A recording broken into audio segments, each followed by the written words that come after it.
The question has been posed to many. If you could change anything about your body, what would it be? Me?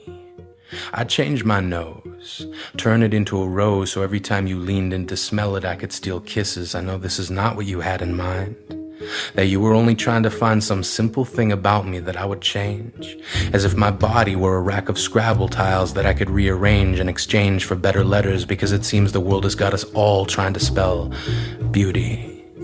So here we sit, shearing metal sheep for the steel wool that we will use to scrub away our flaws, hoping each eye of every beholder is an artist that draws gentler conclusions than the ones we have about ourselves.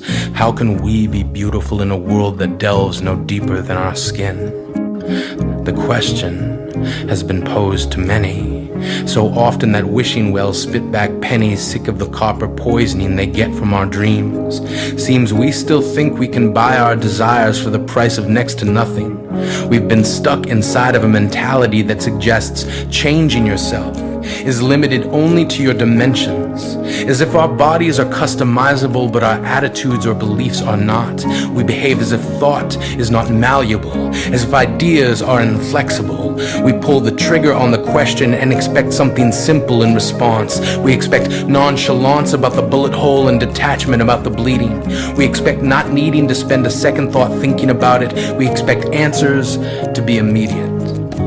We are expected to have thought about this our entire lives, and now we are being asked, so be quick. If you could change anything about your body, what would it be? Me? I'd change my eyes into your eyes, so every time I look in the mirror, I could see what it is about me you think needs changing. We've been listening to something that's only function is to see. We've been basing beauty on our eyes, the same tool we first learned to judge with. Blacksmith to our prejudice.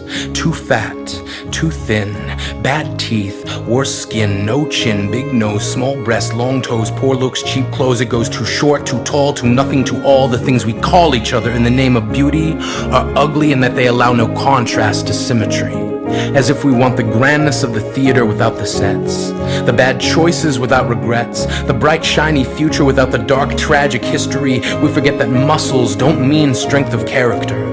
We blur the line between the two and forget that pretty doesn't always mean nice, the same way beautiful doesn't always mean an easy life.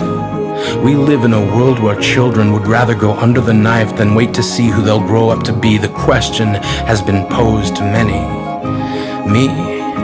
I'd change my bowels into a remote control so I could fast forward through this shit. Change my chest into a jukebox and hit evolve, because someone's gotta change this same old song we've been singing.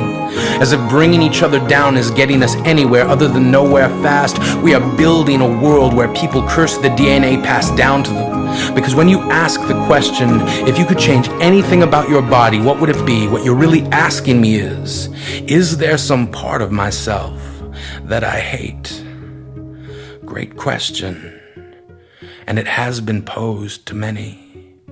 But we are not Mr. or Mrs. Potato Head. Go customize a friend. Go Photoshop a lover.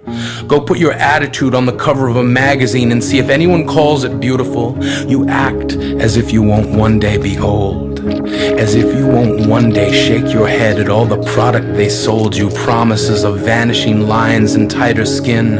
Surgeries that do nothing other than dress up your skeleton. As if there is no longer any grace in getting old or being who you are. They put bullshit in a jar and convinced you you need this.